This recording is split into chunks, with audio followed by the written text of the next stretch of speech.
Bom dia. Eu costumo estar na frente de aula e a gente sempre enfatiza o bom dia. Muito bem, aí porque o segundo bom dia vem com um sorriso, né? E é sempre melhor você ver pessoas bonitas na plateia sorrindo, né? Não sisudas, às 9 horas da manhã. Todo mundo às vezes viajou durante a madrugada, né? Ou chegou tarde, acordou agora cedo. Então, um bom dia com sorriso. Sempre começamos bem, começamos melhor, né? Bom, agradeço a oportunidade de estar aqui com vocês mais uma vez. Como eu falei, o nosso compromisso é sempre disponibilizar a Secretaria de Regulação e Supervisão para que a sociedade, os regulados, né, que a gente chama assim, mas é um chamamento carinhoso, tá? Os regulados, os interessados possam aprender, possam nos ensinar, trocarmos experiências e, ao mesmo tempo, ter a chance e a oportunidade de também apresentar o nosso trabalho e, assim, fazer reverberar não só as diretrizes e orientações que nós temos recebido do ministro Mendonça Filho, a qual é um entusiasta dessas atividades, mas também poder apresentar os nossos números, dados, aquilo que nos move de prover para a educação superior brasileira a qualidade necessária e também trazer aquele feedback, aquela resposta e ouvir, né, de todas as ações que nós temos implementado. Então, eu gostaria, desde já, agradecer ao diretor-presidente da BMS, professor Janguier Diniz, pela oportunidade. Fico muito grato, né, de poder estar aqui voltando e falar sobre esse assunto, que, para nós, das séries, é muito caro, muito rico, na essência da importância que ele tem. Agradeço também a nossa panelista aqui, a doutora Yara, que vai nos acompanhar, aos nossos colegas diretores das séries, a Patrícia, o Robério, a Andréia, fazer aqui um agradecimento também especial à nossa diretora, né, Simone Horta, que está aqui presente. Como o professor Janguier falou, nós temos a responsabilidade de colocar essa portaria, o decreto, na rua, mas também a Simone foi uma das pessoas que nos ajudaram e teve um papel muito importante na condução dos trabalhos. Nós só organizamos e articulamos para que saísse, né? E, claro, trabalhamos, conversamos e dialogamos, e fica aqui meu registro, Simone, pelo agradecimento. Tá? A todos e a todas, bom dia. Faço esse agradecimento também em nome da nossa equipe e a equipe da BMS, que sempre está muito bem articulada conosco, e agradeço muito. Registro também a presença do nosso chefe de gabinete, o professor Rubens Martins, que está aqui conosco acompanhando, guerreiro, incansável das nossas lutas, né, e do nosso dia a dia, né, Rubens? Bom, eu tenho apresentado já em algumas ocasiões, né, essa apresentação, coloco à disposição até onde nós levamos essas discussões e deixo à disposição também de todos os membros da BMS, né, os seus associados e dirigentes, servidores, né, funcionários, para que isso possa reverberar sempre da maior maneira possível e da melhor maneira possível. E eu digo, né, e peço licença àqueles que já viram essa apresentação no ambiente do SEMESP, da ABED, né, ontem nós tivemos no Cinep, em Minas Gerais, isso só enfatizando, nós não estamos fazendo nenhum roadshow, né, não tem roadshow das séries, né, mostrando o que é a série, explicando, mas eu acho que é importante, da nossa parte, apresentar, né, trazer as boas novas, e acredito que esse momento foi construído conjuntamente com parceiros importantes, com as associações que nos ajudam e estão ali do nosso lado dia a dia, né, cobrando serviço, né, dando soluções, apresentando caminhos, e eu acho que é uma da forma que nós temos de estarmos juntos, conectados. E só para enfatizar, ainda teremos, dentro dessa proposta, entre aspas, né, desse roadshow, né, no Semerge, no Rio de Janeiro, na Bahia, em Goiânia, estão todos programados para Santa Catarina, né, para mostrar e apresentar e deixar à disposição os séries em ação, né, como nós lançamos o evento lá em Gramado, e estamos levando a todos os estados do Brasil, na medida do possível, da agenda, né, coadunando as possibilidades e as necessidades, levando os serviços das séries para todos os lugares. E, claro, isso também nos ajuda, de uma forma, de prover os processos que são da região e, ao mesmo tempo, dar uma solução e apresentarmos aquilo que nós temos trabalhado no âmbito da Secretaria. Perfeito? Não vou tomar muito tempo, acredito que até 13h a gente libera todo mundo, professor, pode ser? Tem lista de presença? Não? Então tá. Mas minha mãe disse que eu tenho bicho carpinteiro, então eu vou ficar de pé, se assim me permitirem, para fazer a apresentação. Pode ser? Pode? Então vamos lá. Eu acho que já está no jeito? Tá ok? Enquanto eu vou contar uma piada. Não, brincadeira. Né? Fazer um stand-up aqui, né? Senão o pessoal me manda embora. Vamos lá. Perfeito. Posso ir passando aqui? Não tem problema?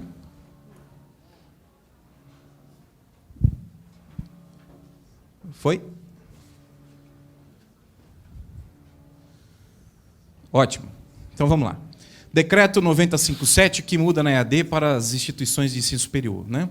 É uma pergunta bastante interessante para uma investigação, talvez até para uma tese de doutorado, uma dissertação de mestrado, né? E os senhores e senhoras poderão incentivar isso no ambiente dos seus programas. Né? Mas a gente já descobriu algumas delas, né? Algumas hipóteses para essa pergunta e, ao mesmo tempo, alguns posicionamentos que são importantes nós levarmos em consideração nesse debate todo. Né? E eu vejo aqui a Rita já está cansada de ver essa apresentação, né, Rita? Né? Mas, por favor, não conta nada para ninguém. Né? Então, tá bom. Então, joia, vamos lá.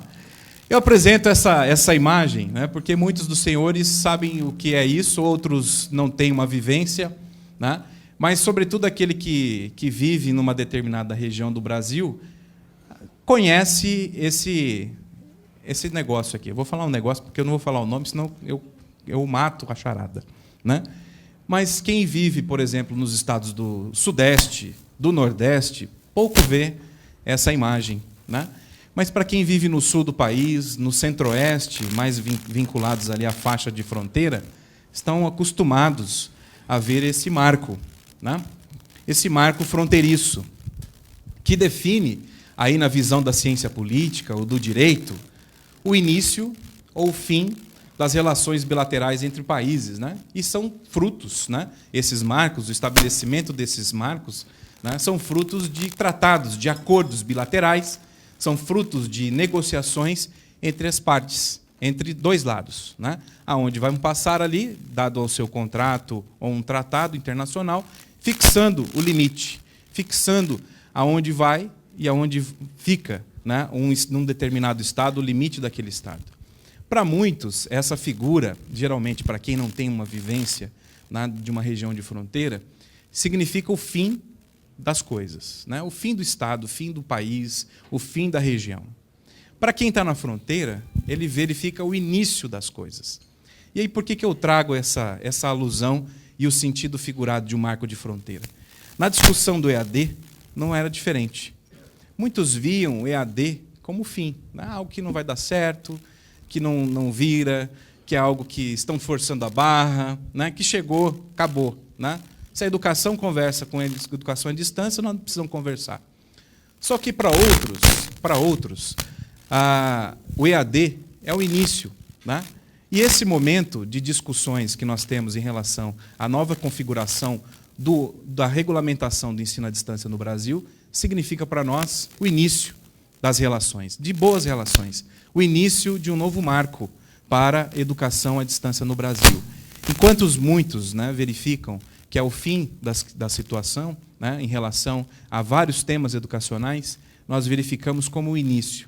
Então, ali para nós, o marco é um ponto de partida. Né, e é um ponto de partida na qual todos deverão estar atentos e estabelecer ali não somente as regras do jogo, mas saber quais são os nossos limites e as possibilidades de avanço que nós temos em relação ao mundo da educação à distância. E aí vamos falar sobre o que é o marco regulatório, né? Trazendo somente uma pequena discussão para nós entendermos quão bom e quanto é rica essa discussão que nós temos em relação à resolução, à portaria 11 e, ao mesmo tempo, o decreto 9057. Né? Vejamos. O marco regulatório é um conjunto de normas, leis, diretrizes que regulam o funcionamento dos setores. A gente poderia ficar por aí. Né? É o marco aonde vai destinar quem pode, quem não pode, quem vai, quem fica, quem avança, né? E daí por consequência. Ambiente que concilia a saúde econômico-financeira das empresas com as exigências e expectativas do consumidor. É um ambiente legal onde traz as normas de fiscalização e também que possui indicadores de qualidade para que nós possamos avançar ainda mais nesse debate e nessa discussão. Agora, o marco regulatório ele é importante também para trazer as regras do jogo, né? E como essas regras do jogo serão apresentadas aos participantes dessa modalidade, dessa relação, desse jogo. Né? Eu estou falando jogo não no sentido pejorativo, mas no sentido de entendermos o cenário. Né? O cenário. Então, as regras daqueles atores que eles estão se comportando dentro daquele cenário. Como que eles podem se comportar e, ao mesmo tempo, usufruir das normas para avançar nas suas estratégias e nos seus objetivos. Né? E, além disso, essas regras garantem, né, o respeito dessa relação, tanto desse cenário quanto o posicionamento que esses atores possuem dentro dessa realidade, dentro deste relacionamento. E por isso que o marco regulatório ele pode ser estabelecido em várias áreas, né, da nossa convivência, né, da nossa sociedade, seja ele também nas várias áreas do conhecimento, tanto na economia, quanto na biologia, quanto na ciência política, onde eu vou puxar a brasa para a minha sardinha, onde vai trabalhar as questões de ordem e equilíbrio, por exemplo. Mas nós podemos ter um marco regulatório para a economia, né, um marco regulatório para as ações, né, de direito, e daí vai. Né, ou até mesmo relações de consumo, como nós estamos colocando aqui de início. E aí há dois modelos, né, ou pelo menos alguns que eu trago aqui, em relação à configuração desse marco regulatório. Primeiro, o modelo restritivo, né, dessa relação, aonde vai estipular, basicamente, o limite. O limite, o que é disponibilizado. Mas aí, às vezes, nas discussões sobre confecções de marco regulatório, e foi esse ambiente que eu encontrei nas séries, é esse ambiente na qual o ministro tem se posicionado e se colocado, incentivado as discussões de um marco prescritivo, aonde, né, define os critérios de oferta, define os critérios e as normas que vão ser estabelecidas a partir do momento que as partes se encontram. Tá? Como é que nós podemos sair daqui para frente? Como é que nós vamos poder trabalhar daqui por diante? E assim, sem olhar puramente e simplesmente, de uma forma rasa, né, a definição dos limites que são disponibilizados. Então, aonde nós podemos avançar mais dentro daquela expectativa e dentro daquele posicionamento que nós estamos trabalhando. Aí vem, então, esse ambiente que nos cerca, que nos circunda e que, ao mesmo tempo, nos traz um grande momento de reflexão, de discussão e de avanços, né? Que é, então, a criação de um marco regulatório, né, bem concebido, bem fixado, ele é fundamental para estimular, primeiro, a confiança. Tá? A confiança de quem presta o serviço, de quem vai colocar o seu serviço à disposição daqueles que vão buscar isso. Né? E, ao mesmo tempo, que o consumidor, né, ou que várias frentes, ou aquele que servirá daquele serviço prestado, saiba como que esse serviço vai ser bem caminhado e vai ter a previsibilidade, a expectativa de receber isso da melhor maneira possível. Então, assim, nós definimos na educação e trouxemos para a educação, para a discussão do 9057, da revisão do 5622, antigo de 5622, esse espírito, e que foi muito bem recebido através das discussões que nós tivemos com vários setores e que os setores nos trouxeram, não simplesmente um modelo que limita, mas um modelo que estabelece como será daqui para frente. Ok? Aí as séries, imbuído desse espírito, trouxe, ou pelo menos nós colocamos assim desde que começamos o trabalho, e já recebemos de grande parte isso, uma vez que o ministro nos deu essa diretriz, 3 grandes metas, digamos assim, ou grandes motes, né, que estão nos norteando nesse momento. Primeiro, melhorar a qualidade da atuação regulatória do Ministério da Educação. E melhorar a atuação regulatória requer, naquilo onde é possível, né, revisar os atos, revisando, né, as normas que nós podemos avançar. E, claro, trazer uma nova metodologia e um novo comportamento na análise regulatória, e, consequentemente, na administração que nós temos dos nossos processos. Né? E isso acaba incidindo no segundo ponto, que seria aperfeiçoar os procedimentos e desburocratizar os fluxos. Né? E, claro, fazendo esse segundo ponto, nós chegamos no terceiro, que é reduzir o tempo de análise e o estoque dos processos. Né?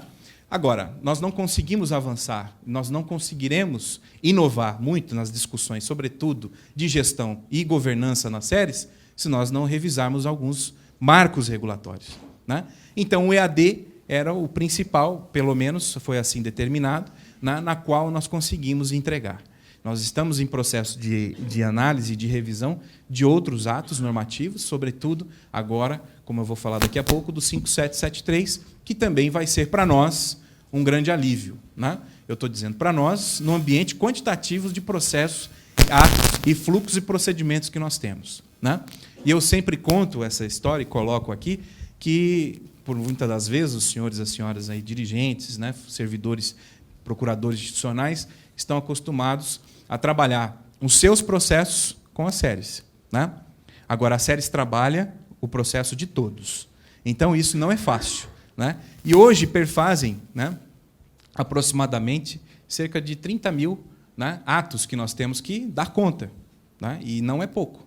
E temos ali que já estão fazendo já festa de debutante, né? Mas nós temos que trabalhar esse ponto para fazer boas entregas. E esse é o nosso principal objetivo, né? Não estou sendo pragmático, mas nós vamos, em breve, poder ainda falar mais sobre esses resultados, que acredito que serão importantes para todos. Aí vem o decreto do EAD, o decreto 9057, que nos ajuda muito a perceber como que a educação à distância avançou e precisa avançar no Brasil. E, ao mesmo tempo, né, mostrar e disponibilizar aos prestadores dessa modalidade as condições para poder crescer e se sustentar nessa modalidade. Eu digo isso porque eu sou entusiasta de educação à distância. Fui tutor, sou professor e conteudista. Então, eu acredito nessa formação. Não estou aqui falando de gaiato, né? Acompanho, já presenciei vários ambientes virtuais, né? Acompanhei o desenvolvimento de alguns deles e gosto do que faço, né? E acredito nessa proposta. Tanto que acredito que nós estamos aqui falando sobre isso, né? E tendo essa oportunidade de, cara a cara, tirarmos as dúvidas, fazermos as sugestões, indicarmos as críticas. Então, veja só. O decreto ele trouxe alguns pontos importantes, né? Dentro desse ambiente, o credenciamento exclusivo EAD. Eu vou passar rapidamente, porque eu acho que isso aqui, né, não é mais novidade, mas é importante nós lembrarmos que a discussão não foi fácil, não foi serena, né, tranquila, houve muitos embates. Nós tivemos que fazer um processo de convencimento dentro do MEC, e a gente começa fazendo a reforma dentro de casa, né? Então, a gente tem que fazer esse processo dia a dia, inclusive até mesmo momentos antes da sua publicação. Então, nós tivemos que vencer batalha a batalha, né? Matar um leão por vez, que se nós não tivéssemos matado aquele, no outro dia seriam 2 e fica difícil, né, você controlar essa quantidade. Eu ia falar aqui, né, mas é importante nós lembrarmos que a equipe das séries, desde o momento, se debruçou isso como uma bandeira e levou isso adiante, né? Veja só, então, credenciamento exclusivo EAD. Isso é uma inovação. Muitos países fazem. Brasil, com a quantidade de matrículas que tem no EAD, deveria já ter feito antes, né? E nós conseguimos inovar agora nessa exclusividade da IES ao buscar o credenciamento. Não há necessidade de mais ter a sua oferta presencial para tal. As visitas serão concentradas nas sedes, as visitas que visam, né, os credenciamentos, os atos institucionais vinculados, na autorização de cursos vinculados. Isso faz com que o processo fique mais célere e, ao mesmo tempo, traga mais racionalidade e previsibilidade para quem vai receber a visita, né? Que vai saber que vai ter uma equipe, né? A equipe vai estar focada no todo, no conjunto, e isso vai trazer para a instituição mais segurança e, ao mesmo tempo, trabalhará com mais firmeza as suas questões. Não esquecendo que um ato, né, que essa discussão da visita, né, e, obviamente, dos processos que vão envolver a avaliação, né, serão mais robustos em função disso. Então, vocês devem se preparar para as visitas mais robustas no tocante, porque vão ser concentradas na sede. Sendo concentradas na sede, vão avaliar o todo, né? Vão avaliar a capacidade institucional, o seu plano, a sua proposta de curso, se você tem capilaridade para chegar naqueles polos que você está pleiteando, dado ao quantitativo que vocês agora farão jus, dada a avaliação ao conceito institucional. O polo EAD deverá manter estrutura física, tecnológica, de pessoal, adequadas ao PDI e PPC, isso não muda. que, como eu falei, vai exigir mais a responsabilidade daquele que quer abrir o polo e, consequentemente, mantê-lo. Monitoramento e supervisão na sede nos polos, né? Isso não foi afastado, pelo contrário. Agora, se nós estamos trabalhando de uma forma mais indutora na abertura de polos, para que as instituições façam e consigam entregar os seus planejamentos, a supervisão e o monitoramento acompanharão de frente, né, acompanharão mais presencialmente essas questões e também estarão mais disponíveis para o aconselhamento, a orientação, né, o trabalho mútuo para que todo mundo possa crescer com isso, tanto a instituição quanto as séries. O número de polos baseado no resultado da avaliação institucional, né, eu lembro de ter feito essa discussão em Gramado e não apresentei os números de propósito, porque eu não ia colocar, né? Todo mundo queria saber, isso que estava fervendo. Então, a gente guarda um pouquinho de informações para nós, na hora certa, divulgarmos, né?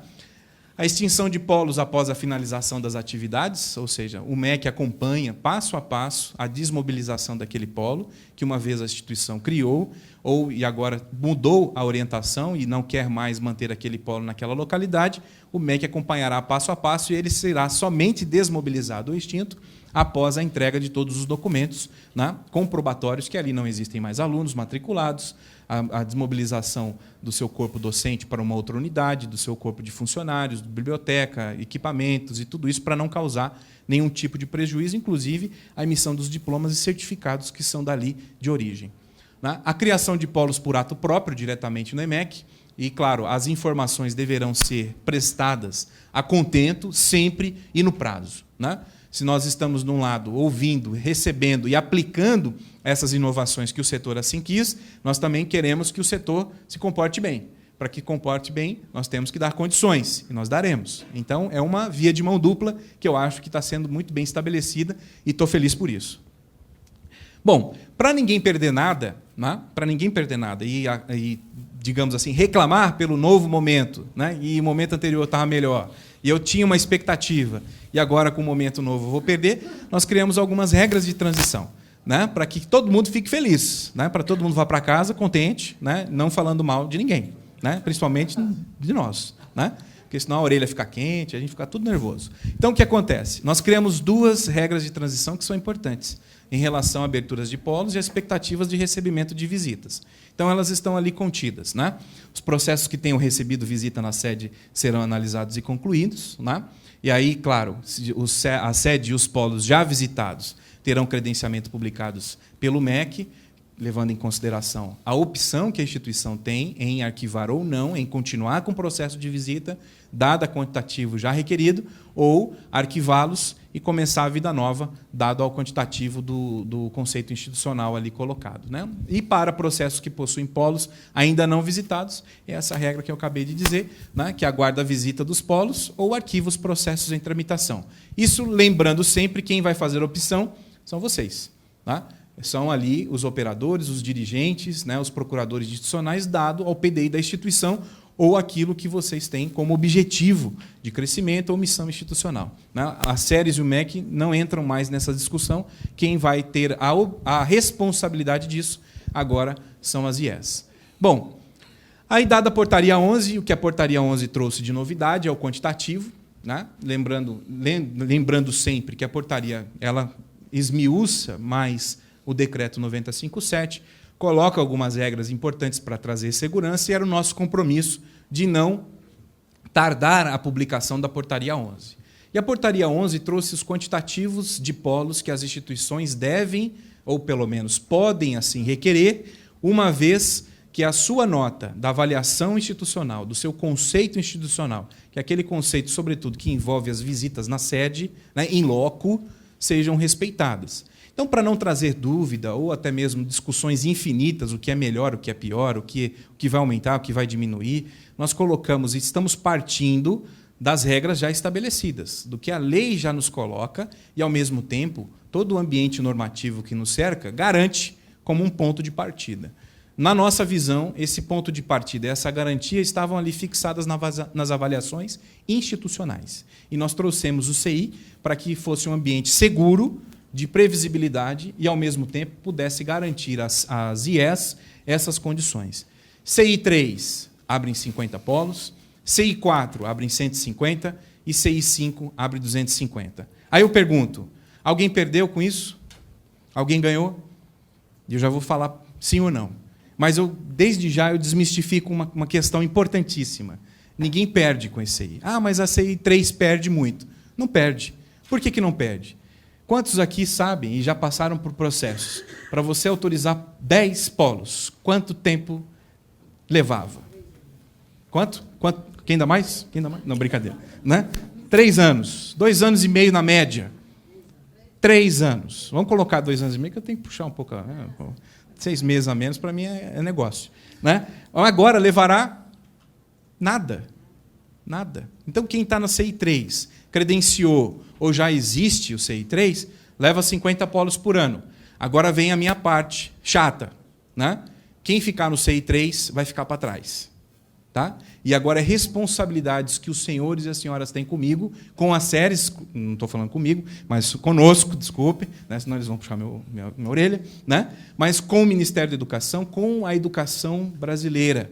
Porque isso foi feito, senhoras e senhores, para que vocês sejam estimulados a buscarem melhores índices de qualidade. Invistam, busquem, porque quem ficar no 3 vai ficar para trás. Os novos marcos regulatórios irão e vão e estimularão a qualidade, sejam ela no ambiente institucional, sejam ela no ambiente dos cursos. Então, quem ficar com 3 vai ter muito trabalho. Primeiro, para se manter no 3. Segundo, para acompanhar o ambiente concorrencial, o ambiente, né, da competitividade e, ao mesmo tempo, trazer essa questão para as suas IES e as suas regiões. Tá? Claro que, num primeiro momento, isso vai ser um ambiente de acomodações, de verificações, quem vai avançar, quem não vai, quem vai implementar um PDI, quem vai revisar o seu PDI. Mas isso serve para que seja um anúncio, um presságio das situações que nós iremos trabalhar daqui para frente no ambiente da regulação. E acredito que daqui não volta mais. Se nós conseguimos avançar nesse debate, conseguimos quebrar muitos paradigmas e romper alguns tabus, quer dizer que quem for trabalhar daqui para frente, seja no ambiente decisório do Ministério da Educação, terá dificuldades para retroagir por um momento mais, né, ou pelo menos recrudescer ainda mais, ou voltar a patamares que hoje já foram superados. Então, fiquem atentos, e essa é a nossa principal orientação. Né? Atentem-se bem, porque a oportunidade de crescer pela qualidade agora é posta. Ninguém vai crescer mais ou deixar de crescer simplesmente pelo ato burocrático ou pelas amarras, né, que, às vezes, a burocracia e a imprevisibilidade disso traz para as instituições. Ok? Aí, voltando a esse assunto, eu quero mencionar um ponto que é importante nós entendermos o contexto como um todo. Né? Rapidinho? Ok?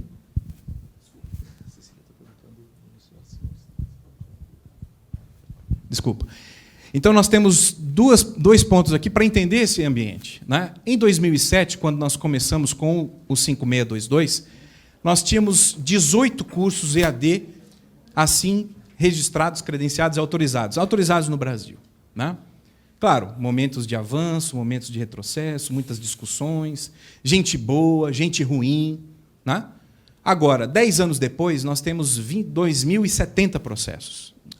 Desculpa. Eu falo processo porque isso está na minha cabeça todos os dias. Né? Mas 2.070 cursos. Né?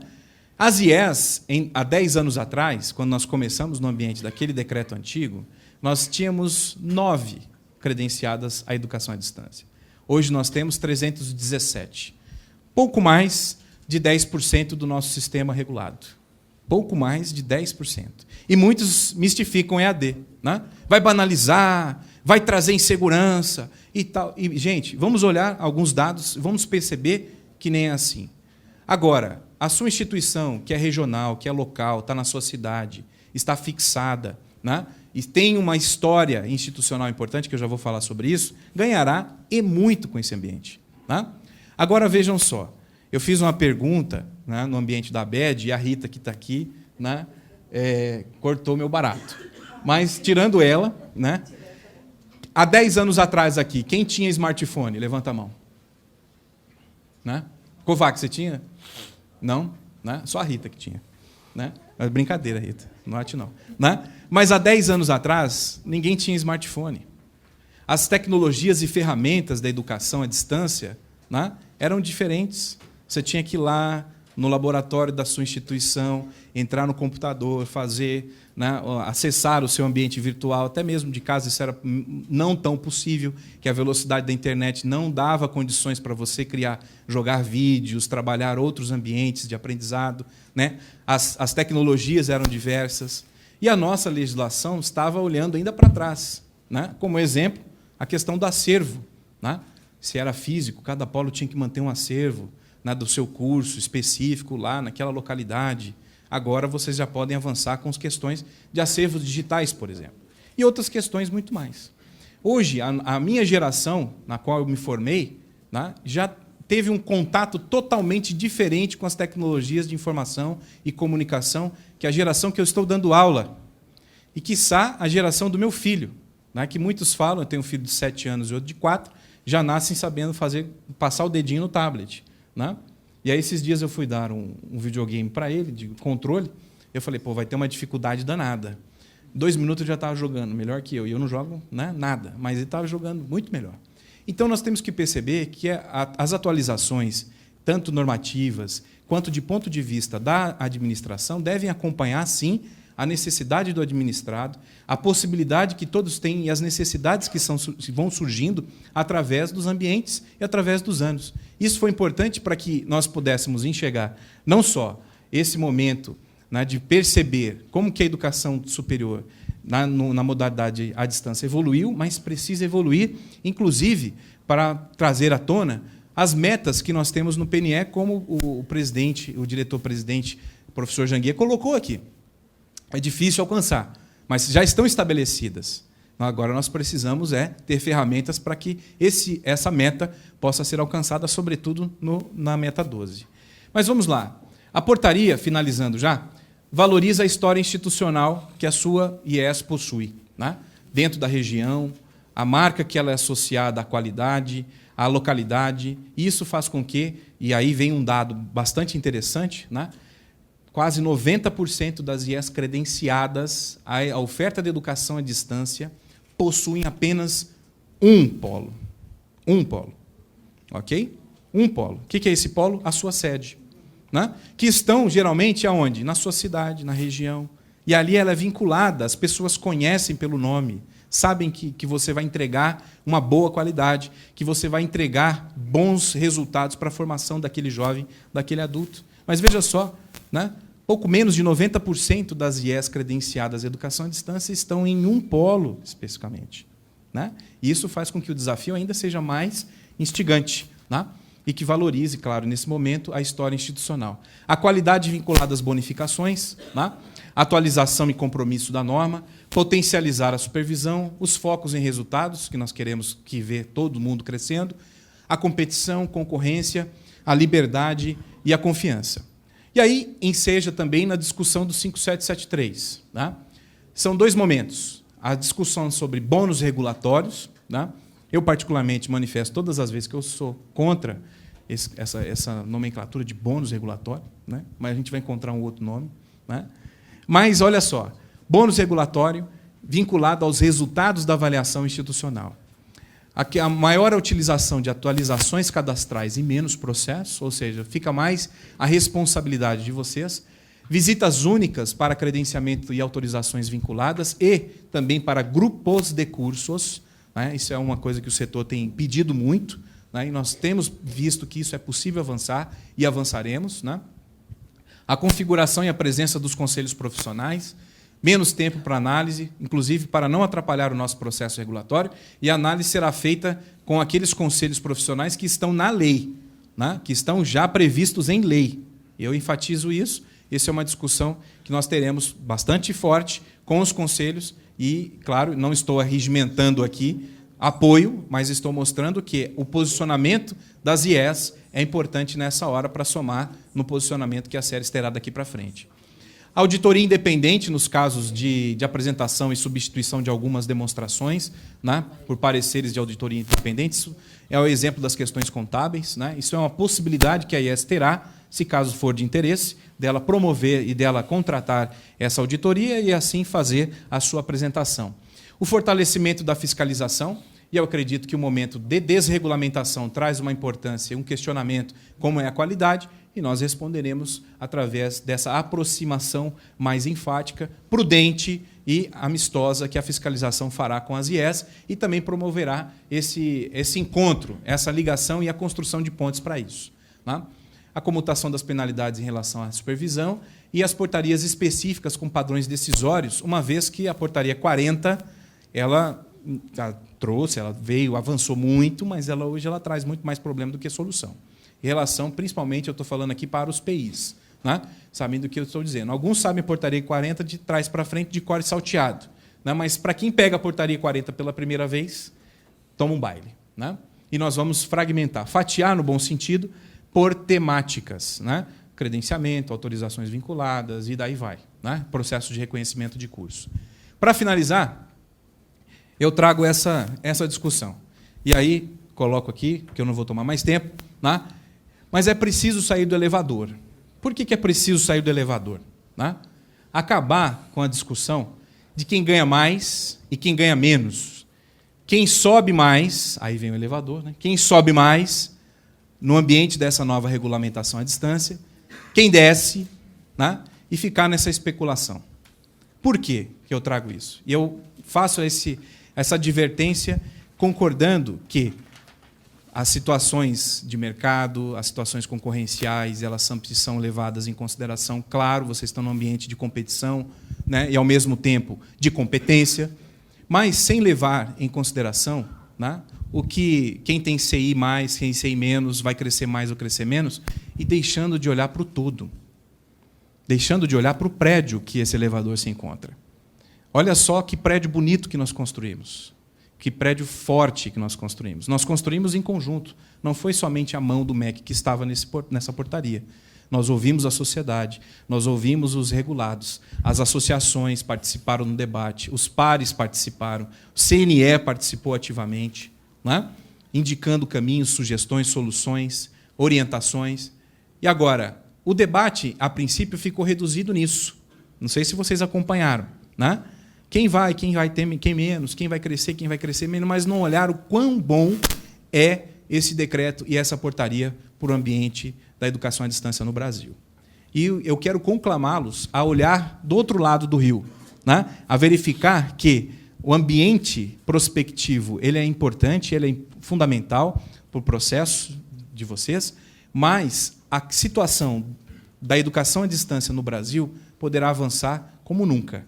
E é o que nós esperamos e nós iremos trabalhar para isso. Conto com vocês, agradeço demais a oportunidade que nós temos de trabalhar, de apresentar, e vamos sair do elevador, porque agora quem anda no prédio são vocês. Usufruam das disposições e aquilo que nós temos de melhor para oferecer na portaria, no decreto e nas outras normas que virão. Né? Usufruam bem. Invistam na qualidade, porque a qualidade agora será mais do que nunca exigida para as instituições. Estaremos do lado de vocês para que isso possa acontecer. Contem conosco. Muito obrigado.